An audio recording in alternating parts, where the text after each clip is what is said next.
हरे कृष्णा, राधे राधे। श्रीमद् भागवत महापुराण की जय, सुखदेव महाराज की जय। श्रोताओं, आज हम श्रवण करेंगे भागवत महापुराण कथा में आगे का वृत्तांत। पौष मास की इस विशेष पुण्य कथा श्रृंखला में आप सबका स्वागत है। इस समय हम अपने विभिन्न वैदिक शास्त्रों और ग्रंथों से भगवान श्री हरि का दिव्य वर्णन करते हुए पौराणिक कथाओं का श्रवण कर रहे हैं और इसी पौष मास कथा श्रृंखला की भागवत महापुराण की कथा पिछली कड़ी में हमने राजा अंग और उनके जीवन वृत्तांत के विषय में सुना। तो चलिए अब राजा के अध्याय का आरंभ करते हैं। नैमिषारण्य में एकत्रित ऋषियों ने पूछा, हे सूत जी, गंधर्व श्रेष्ठ सुशंख ने जब सुनीता को श्राप दिया था तब वो श्राप उसके ऊपर किस प्रकार लागू हुआ? उसके बाद सुनीता ने क्या किया और उसे कैसा पुत्र प्राप्त हुआ? कृपया इस विषय में बताएं। तब सूत को स्वामी ने कहा, हे ब्राह्मणों, हम पहले बता चुके हैं कि सुशंख के श्राप देने पर सुनीता दुख से पीड़ित हो गई। अपने पिता के निवास स्थान पर वापस आई।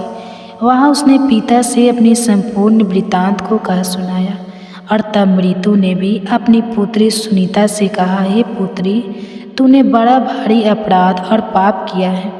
तेरा यह कार्य धर्म और तेज का नाश करने वाला है। काम क्रोध से रहित शांत धर्म वत्सल ऐसे तपस्वी को जो तूने पीड़ा पहुंचाई है, ऐसे लोगों को पापामा पुत्र ही प्राप्त होते हैं और उसे उस पाप का फल भोगना ही पड़ता है। तूने निर्दोष होने पर भी उन्हें मारा है, अतः तेरे द्वारा यह महान पाप हुआ है। पहले तूने ही अपराध किया है और फिर उन्होंने श्राप दिया है। इसलिए अब तू पुण्य कर्मों का आचरण कर, सदैव साधु पुरुषों के संग में रहकर जीवन व्यतीत कर, प्रतिदिन योग ध्यान और दान के द्वारा काल यापन करती रह। हे बालिका, सत्संग एक महान पुण्यदायी और परम कल्याणकारी होता है। सत्संग का जो गुण है उस विषय में एक सुंदर दृष्टांत देख।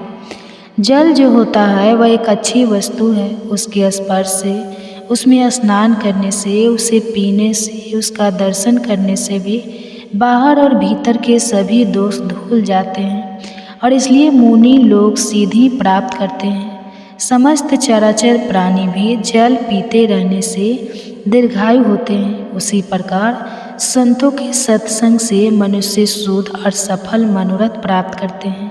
हे पुत्री, सत्संग के द्वारा मनुष्य संतोषी, मृदु, कामी, सबका प्रिय करने वाला, शुद्ध पुण्य बल से संपन्न, शारीरिक और मानसिक माला को दूर करने वाला, शांत स्वभाव और सबको सुख देने वाला बन जाता है। जिस मनुष्य में सत्य की अग्नि सदैव प्रज्वलित रहती है वह पुण्यम तेज के प्रकाशमान रहता है। जिसमें सत्य की दीप्ति है, जो ज्ञान के द्वारा अत्यंत निर्मल हो चुका है और ध्यान के द्वारा अत्यंत तेजस्वी प्रतीत होता है, पाप से पैदा हुए मनुष्य उसका स्पर्श भी नहीं कर सकते। इसलिए हे पुत्री, तुझे सत्य का संसर्ग करना चाहिए, असत्य का नहीं। जाओ, भगवान श्री विष्णु का चिंतन करो, अपने पाप भाव को छोड़कर केवल पुण्य का आश्रय लो। पिता के इस प्रकार समझाने पर दुख में पड़ी हुई सुनीता उनके चरणों में प्रणाम नाम करके निर्जल वन में चली गई। वहाँ वह एकांत में रहकर तपस्या करने लगी। उसने काम क्रोध बालो चित चपलता मोह द्रोह और माया को भी त्याग दिया। एक दिन उसके पास उसकी रंभा आदि सखियाँ आई जो तप की शक्ति से संपन्न थी। उन्होंने देखा सुनीता दुख का अनुभव कर रही है। ध्यान के साथ उसे चिंता करते हुए देखकर वहाँ आई। उसकी सखियों ने कहा, हे सखी, तुम्हारा कल्याण हो, तुम चिंता किस लिए कर रही हो? अपने संताप का कारण बताओ। चिंता तो केवल दुख देने वाली होती है। एक ही चिंता सार्थक मानी गई है जो कि धर्म के लिए की जाए। हे धर्मनंदिनी, दूसरी चिंता जो योगियों के हृदय में होती है, जिसके द्वारा वे ब्रह्मा का चिंतन करते हैं, वह भी सार्थक है और उनके सिवा और जितनी भी चिंताएं हैं वे सब निरर्थक हैं। उनकी कल्पना भी नहीं करनी चाहिए। चिंता तो मनुष्य के शरीर बल और तेज का भी नाश कर देती है। वह हर प्रकार के सुखों को नष्ट कर डालती है। वो तंत्र, मोह और लोभ इन 3 दोषों को लेकर आती है और प्रतिदिन उसी में घुलती रहने पर वह पाप को भी उत्पन्न करती है। इसलिए चिंता को छोड़ो। जीव पूर्व जन्म में अपने कर्मों द्वारा जिन शुभ अशुभ भोगों का उपार्जन करता है उन्हीं का वह दूसरे जन्म में उपभोग करता है। इसलिए बुद्धिमान मनुष्य को चिंता नहीं करनी चाहिए। तुम चिंता को छोड़कर अपने सुख दुख आदि की बताओ। क्या बात है। सखियों के यह वचन सुनकर तब सुनीता ने कहा, पहले सूस ने उसे वन में जिस प्रकार श्राप दिया था वह सारी घटना उसने अपनी सखियों से कह सुनाई।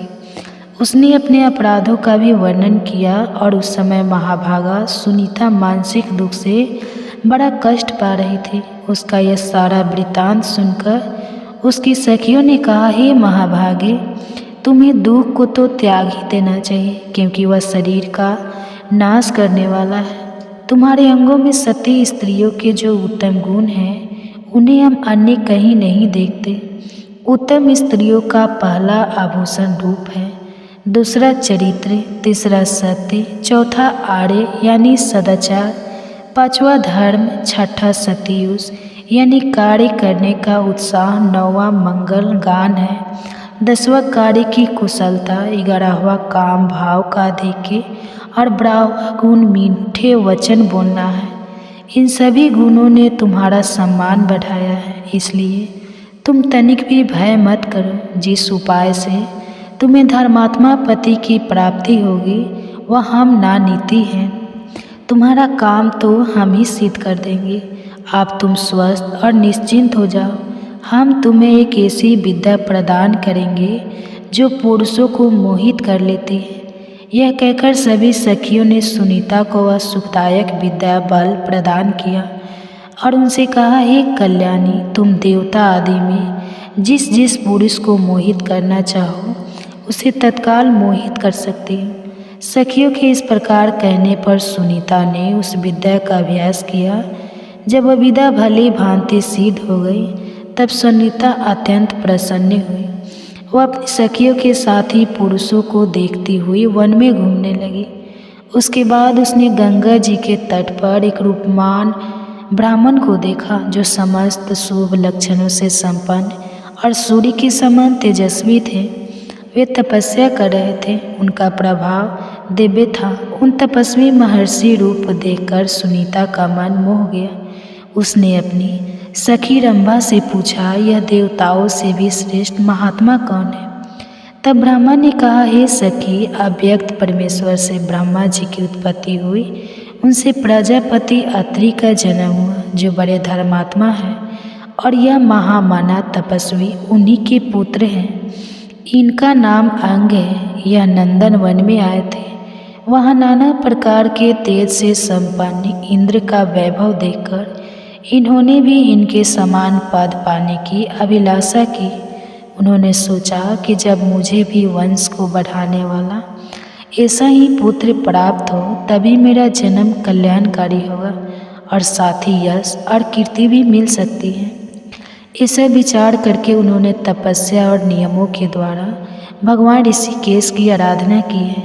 जब भगवान अत्यंत प्रसन्न होकर उनके सामने प्रकट हुए तब इन महर्षि ने इस प्रकार वर मांगा, हे मधुसूदन, मुझे इंद्र के समान वैभवशाली और अपने समान तेजस्वी और पराक्रमी पुत्र प्रदान कीजिए। वो पुत्र आपका भक्त और सब पापों का नाश करने वाला होना चाहिए। और तब श्री भगवान ने कहा, हे महात्मा, मैंने तुम्हें ऐसा पुत्र होने का वर दिया है। वो सबका पालन करने वाला होगा। और ये कहकर भगवान चले गए थे। तब विप्र वेन अंग किसी पवित्र कन्या की तलाश में है। जैसे तुम सभी अंगों से मनोहर हो वैसे ही कन्या बचाते हैं। इसलिए इन्हीं को अपने पति के रूप में प्राप्त करो। इनसे तुम्हें पुत्र पुण्यात्मा पुत्र की प्राप्ति होगी। यह महाभागे और पुण्य बल से संपन्न है। इनके वीर से उत्पन्न हुआ पुत्र उन्हीं की गुण संपत्ति से युक्त महातेजस्वी समस्त धर्मात्माओं में श्रेष्ठ परम सौभाग्यशाली युक्त आत्मा और ज्ञानी होगा। अपने सखियों की यह बात सुनकर सुनीता ने कहा, हे भद्रे, उचित है, मैं ऐसा ही करूँगी। इस विद्या से मैं ब्राह्मण को मोह में डालूँगी। तुम मुझे सहायता प्रदान करना, जिससे इस समय मैं उनके पास जाऊँ। यह सुनकर रंभा ने कहा, मैं तुम्हारी सहायता करूँगी, तुम मुझे आज्ञा दो। सुनीता के नेत्र बड़े बड़े थे, वह रूप और यौवन से शोभा पा रही थी। उसने सद्भावना पूर्वक माया से दिव्य रूप धारण किया। उसका मुख बड़ा ही मनोहर था। संसार में उसके सुंदर रूप की कहीं तुलना नहीं थी। वह तीनों लोगों को मोहित करने लगी। वह झूले पर जाकर बैठी और वीणा बजाती हुई मधुर स्वर में गीत गाने लगी। उसका स्वर बड़ा मोहक था और उस समय महर्षि अंग अपनी पवित्र गुफा के भीतर एकांत में ध्यान लगाकर बैठे थे। वे काम और क्रोध से रहित होकर भगवान जनार्दन का चिंतन कर रहे थे। उत्तम ताल स्वर के साथ गाया हुआ वह मधुर और मनोहर गीत सुनकर अंग का चित्त ध्यान से विचलित हो गया। उस माया संगीत ने उन्हें मोह लिया था। वे तुरंत ही उसने अपने आसन से उठे और बार बार इधर उधर देखने लगे। माया के कारण उनका मन चंचल हो उठा था। वे बड़े वेग के बाहर निकले और झूले पर बैठी हुई वीणा धारिणी उस स्त्री को देखा। वह मुस्कुराती हुई गा रही थी। महायशस्वी अंग उसके गीत और रूप दोनों पर मुग्ध हो गए और तत्पश्चात उस महान मोह के वशीभूत होकर वे उस तरुणी के पास आए। विशाल नेत्र और सुंदर मुस्कान वाली यशस्विनी कन्या सुनीता को देखकर अंग ने पूछा, हे सुंदरी, तुम कौन हो? किसकी कन्या हो? सखियों से घिरी हुई यहाँ किस कार्य से आई हो? किसने तुम्हें इस वन में भेजा है? परम बुद्धिमान अंग का यह वचन सुनकर सुनीता उनसे कुछ भी ना बोल सकी। उसने केवल सखी के मुख की ओर देखा और रंभा ने इशारे से कुछ कहकर सुनीता को समझा दिया और स्वयं ही उन श्रेष्ठ ब्राह्मण से आदरपूर्वक कहने लगी, हे महर्षि, यह मृत्यु की परम सौभाग्यवती कन्या है।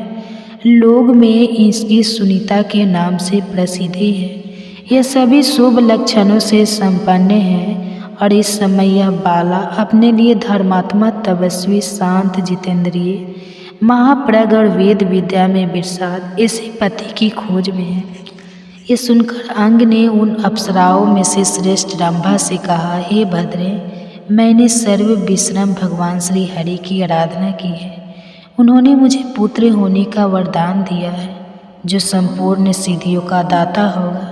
इसलिए इस वरदान की सफलता के निमित्त उत्तम पुत्र की प्राप्ति हेतु मैं किसी पुण्य बल से संपन्न महापुरुष की कन्या के साथ विवाह का विचार कर रहा था, किंतु कहीं भी अपने लिए परम मंगलमय कन्या नहीं पा सका। यह धर्म की सुमुखी कन्या धर्माचार्य प्राणयन है। यदि वास्तव में यह पति की तलाश में है तो वे मुझे ही स्वीकार कर सकती है। इसकी प्राप्ति के लिए मैं अदेय वस्तु भी दे सकता हूँ। तब रंभा ने कहा, हे द्विश्रेष्ठ, आपको इस प्रकार उदारता पूर्वक इसकी अभीष्ट चिंतन चाहिए। यह सदा के लिए आपकी धर्म पत्नी हो रही है। आप कभी भी इसका परित्याग न करें। इसके दोष और गुणों पर कभी आपको ध्यान नहीं देना चाहिए।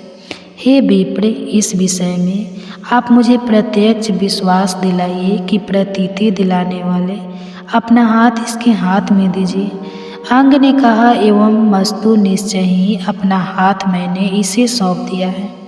इस प्रकार सत्य का विश्वास कराने वाला संबंध करके अंग ने सुनीता को गंधर्व विवाह की प्रणाली के अनुसार ग्रहण कर लिया। सुनीता को उन्हें सौंपकर रंभा के हृदय में बड़ा हर्ष हुआ।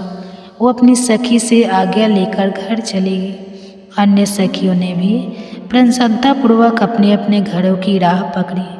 उन सब सखियों के चले जाने के बाद वे श्रेष्ठ अंग अपनी प्रिय पत्नी के साथ विहार करने लगे। उसके गर्भ से उन्होंने एक सर्व लक्षण संपन्न पुत्र प्राप्त किया और उसका नाम वेन रखा। सुनीता का वह महान तेजस्वी बालक दिनों दिन बढ़ने लगा। वेद शास्त्र, उपकारी, धनुर्वेद का अध्ययन करने लगा और समस्त विद्याओं का परगाव हो गया। अंग कुमार वेन सज्जन उचित आचार से रहता था। वह क्षत्रिय धर्म का पालन करता था। वे वस्त मनवंतर आने पर संसार की सारी प्रजा राजा के बिना निरंतर कष्ट पाने लगी और उस समय सभी लोगों ने वेन को ही सभी लक्षणों से संपन्न देखा और तब श्रेष्ठ ब्राह्मणों ने उन्हें प्रजापति के पद पर नियुक्त कर दिया। उसके बाद समस्त ऋषि अपने अपने तपोवन में चले गए और उन सबके जाने के बाद अकेले वेन ही राज्य का पालन करने लगे। इस प्रकार वेन भूमंडल के प्रजा पालक हुए। प्रजा उनके धर्म से प्रसन्न रहती थी। वेन के राज्य का प्रभाव ही ऐसा था कि उनके शासन काल में सर्वत्र धर्म का प्रभाव छा गया। अब यहाँ पर प्रश्न ये आता है कि जब राजा वेन शुरुआत में इतने धर्मात्मा थे तो फिर अचानक ऐसा क्या हुआ जिससे उन्होंने धर्म का आचरण करना आरंभ कर दिया। और ऐसी कुछ जिज्ञासा ऋषियों के मन में भी आई और उसका उत्तर सूत गोस्वामी बताएंगे और वह हम सुनेंगे हमारी इसी पौष मास कथा भागवत महापुराण की अगले कड़ी में।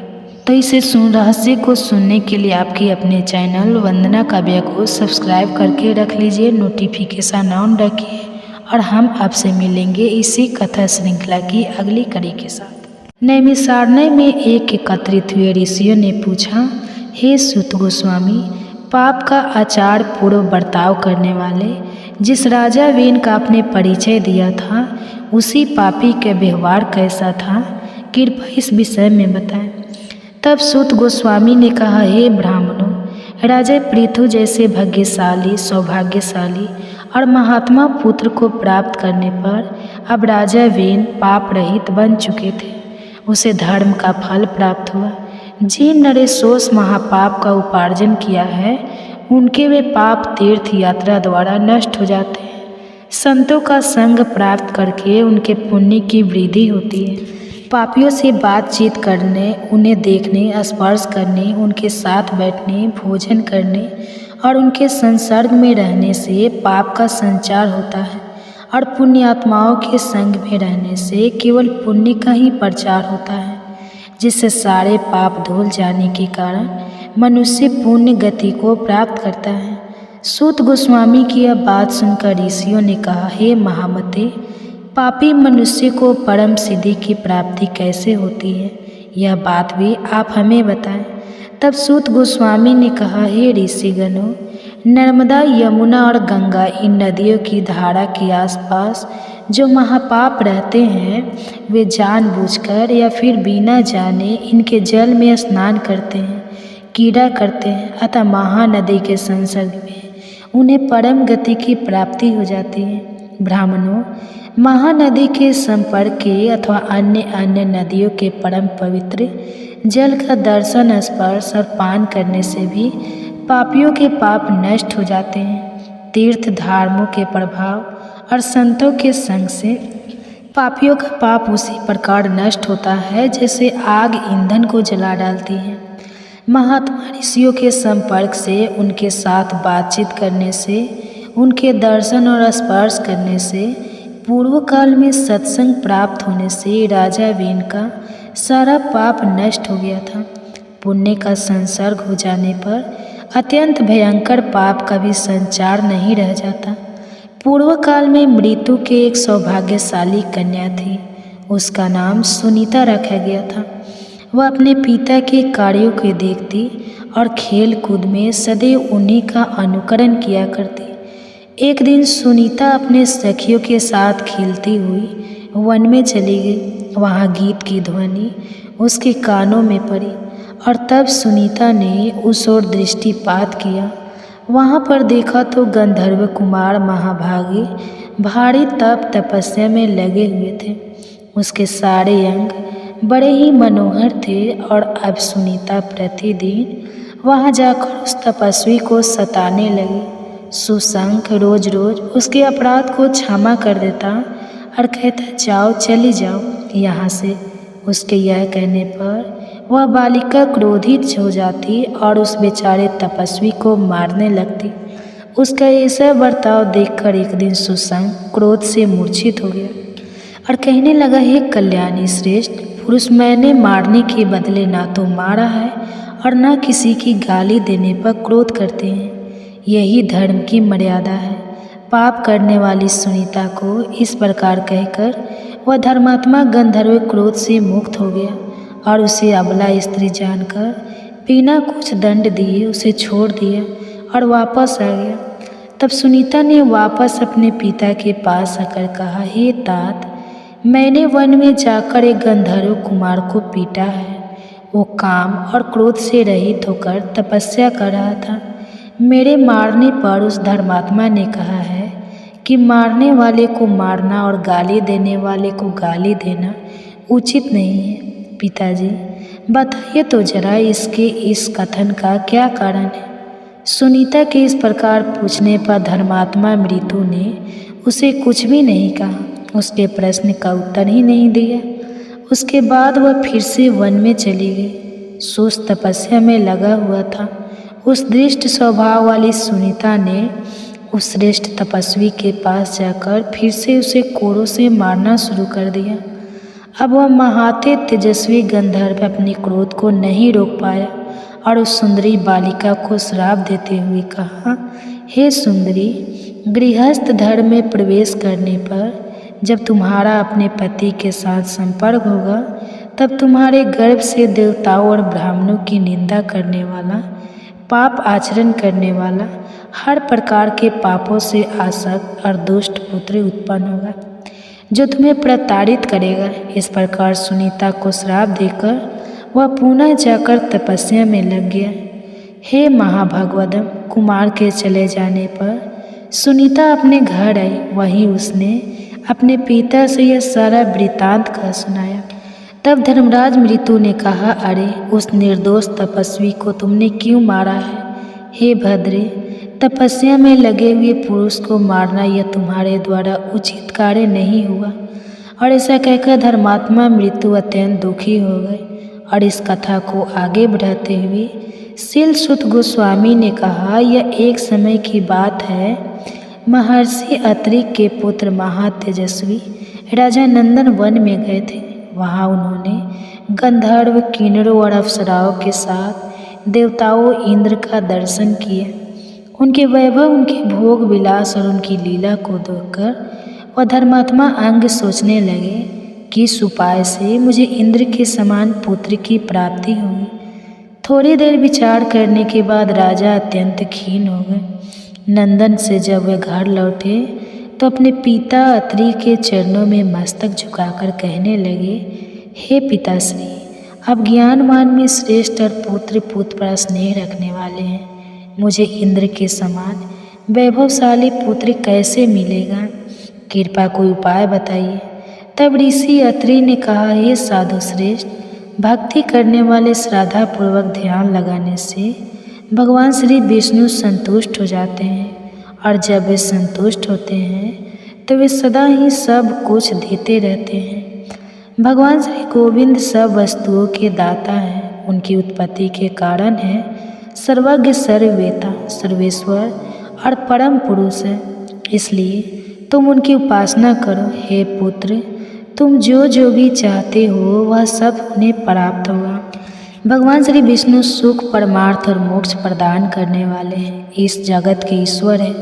इसलिए जाओ उनकी आराधना करो। उन्हीं से तुम्हें इंद्र के समान पुत्र प्राप्त होगा। अपने पिता से आज्ञा लेकर राजा अंग ने प्रस्थान किया। वे सुवर्ण और रत्नम शिखरों से सुशोभित मेरु में गिरी पर्वत के मनोहर शिखर पर चले गए और वहां पहुंचकर उन्होंने गंगा जी के पवित्र तट पर एकांत में स्थित रत्नम कंतरा में प्रवेश किया।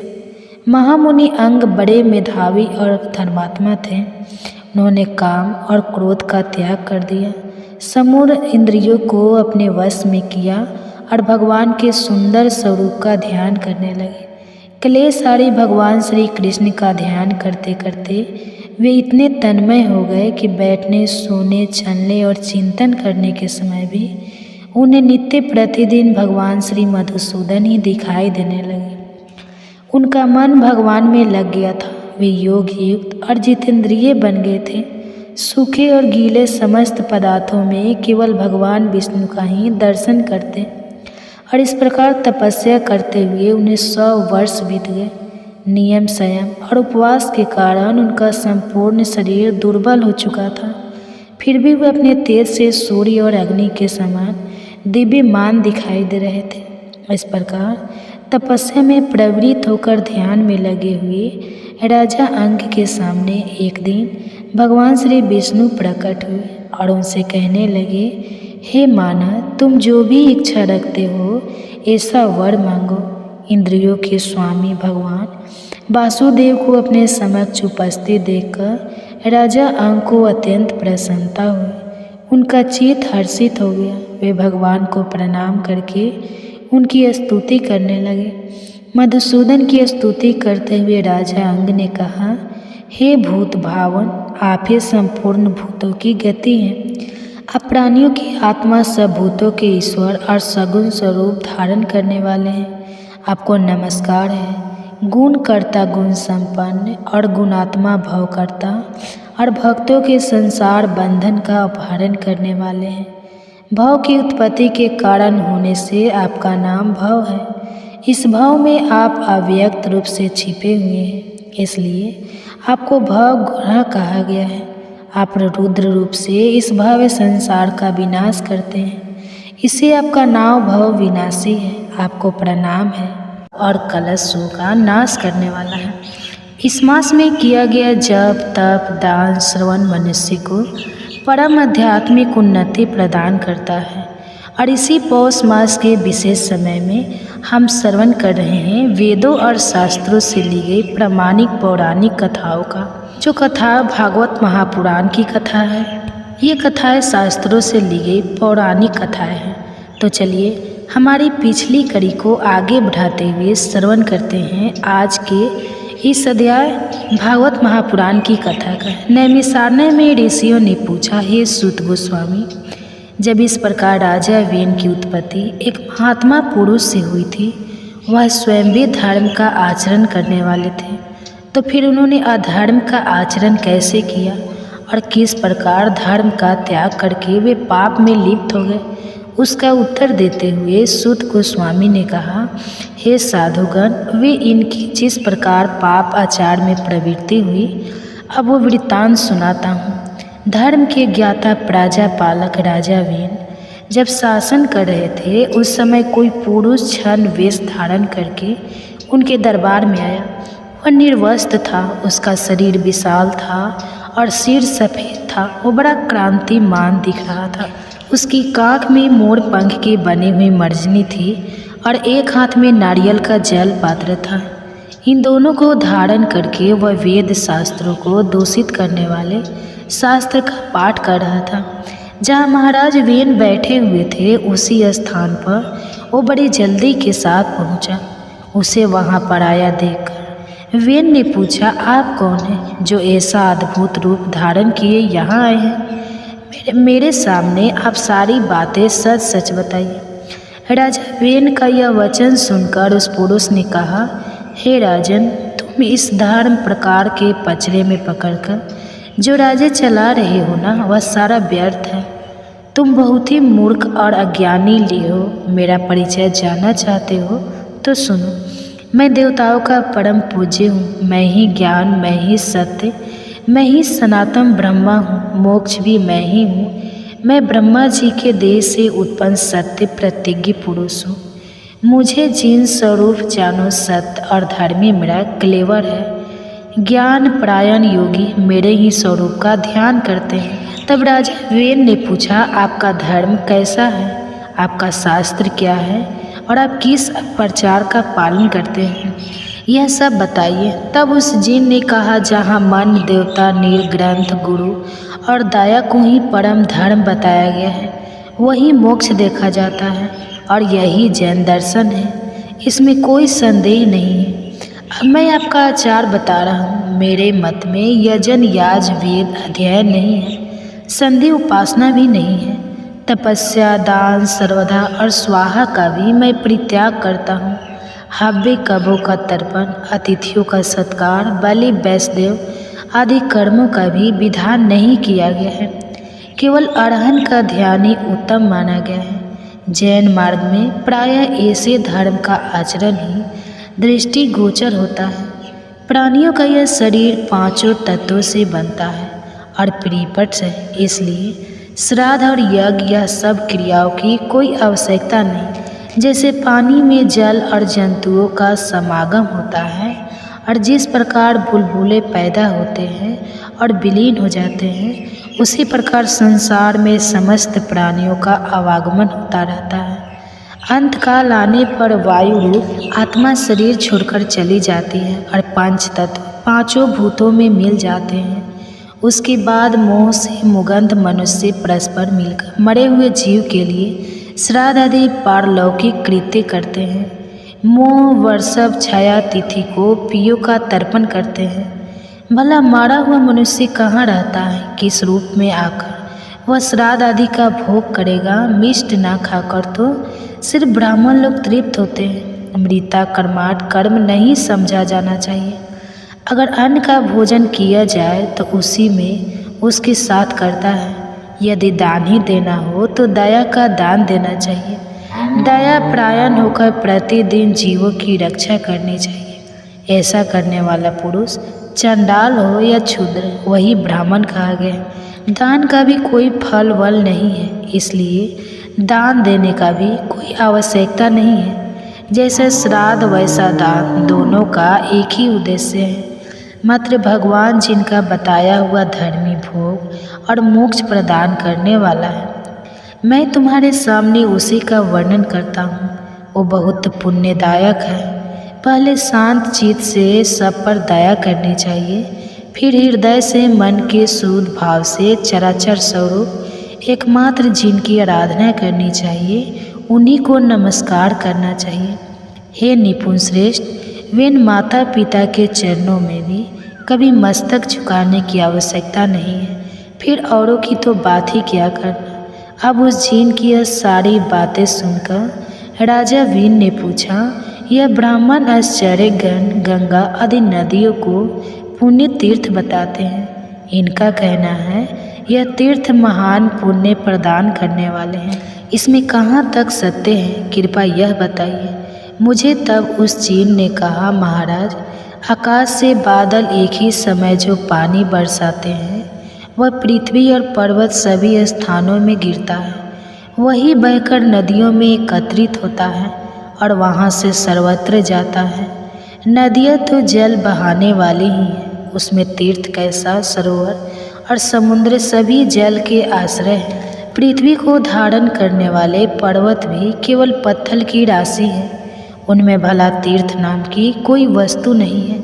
अगर समुद्र आदि में स्नान करने से सिद्ध मिलती है तो फिर तो मछलियों को सबसे पहले सिद्धि मिलनी चाहिए, लेकिन ऐसा तो देखा ही नहीं जाता। एकमात्र भगवान जिन्हीं सर्वम है, उनसे बढ़कर ना कोई धर्म है, ना तीर्थ संसार में जिन्हीं सर्वश्रेष्ठ है। इसलिए उन्हीं का ध्यान करो, उसी से तुम्हें नित्य सुख की प्राप्ति होगी। हाँ, इस प्रकार उस रहस्यमय पुरुष ने वेद, दान, पुण्य, यज्ञ समस्त धर्मों की निंदा करी और वेन कुमार राजा वेन को पाप के प्रभाव द्वारा बहुत कुछ समझाया। उसके इस प्रकार समझाने पर राजा वेन के हृदय में पाप भाव का उदय हो गया। वेन उसकी बातों से मोहित हो गया। उसने उसके चरणों में प्रणाम करके वैदिक धर्म और सत्य धर्म आदि की क्रियाओं को त्याग दिया। पाप आत्मा वेन के शासन से संसार पाप बन गया और उसमें हर तरह के पाप होने लगे। उसने वेद, यज्ञ, उत्तम धर्म, शास्त्रों का अध्ययन सब कुछ बंद करवा दिया और उसके शासन काल में ब्राह्मण लोग न दान कर पाते थे न स्वाध्याय, और इस प्रकार धर्म का सर्वथा लोप हो गया। सभी और महान पाप जाने लगा। वेन अपने पिता अंग के मना करने पर भी उनकी आज्ञा के विपरीत ही आचरण करने लगा। वह दुरात्मा न तो पिता के चरणों में प्रणाम करता न माता के। उसके महायशस्वी पिता ने अपने भाव और स्वरूप पर बहुत काल तक विचार किया, लेकिन किसी तरह उनकी समझ में यह बात नहीं आई कि वेन ऐसे पापी कैसे बन गया। उसके बाद एक दिन सप्तः श्री अंग कुमार वेन के पास आए और उसे आश्वासन देते हुए कहने लगे, वेन, तुम हंस ना करो। तुम यहाँ समस्त प्रजा के रक्षक बनाए गए हो। यह सारा जगत तुम पर आश्रित है। धर्म अधर्म रूप संपूर्ण विश्व का भार तुम्हारे ऊपर है। इसलिए अपना पाप कर्म छोड़कर धर्म का आचरण करो। सप्तर्षियों द्वारा कहे जाने पर वेन इस प्रकार बोलने लगा, मैं ही परम धर्म हूँ, मैं ही सनातन देवता अहन हूँ, धाता रक्षक और सत्य भी मैं हूँ। मैं परम पुण्यम सनातन जैन धर्म हूँ। हे ब्राह्मणों, मुझे धर्म रूपी देवता का ही तुम लोग अपने कर्म द्वारा भजन करो। तब उन ऋषियों ने कहा, हे राजेंद्र, ब्राह्मण क्षत्रिय और वैश्य 3 वर्ण दी जाति कहलाते हैं। इन सभी वर्णों के लिए सनातन श्रुति ही परम प्रणाम है। समस्त प्राणी वैदिक आचार से ही रहते हैं और उसी से जीविका चलाते हैं। राजा के पुण्य से प्रजा सुखपूर्वक जीवन निर्वाह करती है और राजा के पाप से उसका नाश हो जाता है। इसलिए तुम सत्य का आचरण करो। यह जैन धर्म सतयुग त्रेता और द्वापर का धर्म नहीं है। कलयुग का प्रवेश होने पर ही कुछ मनुष्य इसका आश्रय लेंगे। जैन धर्म ग्रहण करके सब मनुष्य पाप से मोहित हो जाएंगे। भगवान गोविंद सब पापों को हरने वाले हैं। वे ही कलयुग में पापों का संहार करेंगे। पापियों के एकत्रित होने पर मलेच्छ का नाश करने के लिए साक्षात भगवान श्री विष्णु कल के रूप में अवतीर्ण होंगे और इसमें कोई संदेह नहीं है। इसलिए हे वेन, तुम कलयुग के इस व्यवहार को त्याग दो और पुण्य का आश्रय लो। तब उस राजा वेन ने कहा, हे ब्राह्मणों, मैं ज्ञानियों में सबसे श्रेष्ठ हूँ। विश्व का ज्ञान मेरा ही ज्ञान है। जो मेरी आज्ञा के विपरीत बर्ताव करता है वह निश्चित ही दंड का अधिकारी बनेगा। अब इस पाप बुद्धि वाले राजा वेन को बहुत समझाया, लेकिन सप्तर्षियों की कोई भी बात उसने नहीं मानी और तब सप्तर्षि क्रोध हो गए। उनके श्राप के भय से वेन एक बाम्बी में घुस गया, लेकिन वे ब्राह्मर्षि उस क्रूर पापी को वहाँ से बलपूर्वक पकड़ लाए। क्रोध में आकर राजा के बाएं हाथ का मंथन करने लगे और उससे एक नीच जाति का मनुष्य उत्पन्न हुआ, जो कि बहुत ही छोटे कद का, काला और भयंकर था। वह निषादों और विशेषता मलेच्छों को धारण पोषण करने वाला राजा हुआ। और तत्पश्चात ऋषियों ने दुरात्मा वेन को दाहिनी हाथ का मंथन किया और उसी से महात्मा राजा पृथु का जन्म हुआ, जिन्हें वसुंधरा का दोहन किया था। उन्हीं के पुण्य प्रसाद से राजा वेन धर्म और अर्थ का ज्ञाता हुआ। तो यह थी आज की हमारी भागवत महापुराण पौष मास की विशेष कथा। इस कथा में हमारे लिए एक विशेष शिक्षा छिपी हुई थी, और वह क्या थी वह हमें आप नीचे कमेंट बॉक्स में लिखकर बताइए। अगर आपने आज की कथा को ध्यान से सुना होगा तो अवश्य ही वह शिक्षा को आप आत्मसात कर पाएंगे। और इसी पौष मास कथा भागवत महापुराण की आगे की श्रृंखला की आगे की कड़ी को सुनने के लिए आपके अपने चैनल को सब्सक्राइब कर लीजिए, बेल आइकन दबाकर नोटिफिकेशन ऑन रखिए। और हम आपसे मिलेंगे बहुत जल्दी इसी कथा श्रृंखला की अगली कड़ी के साथ। तब तक सुनिए एक और कथा।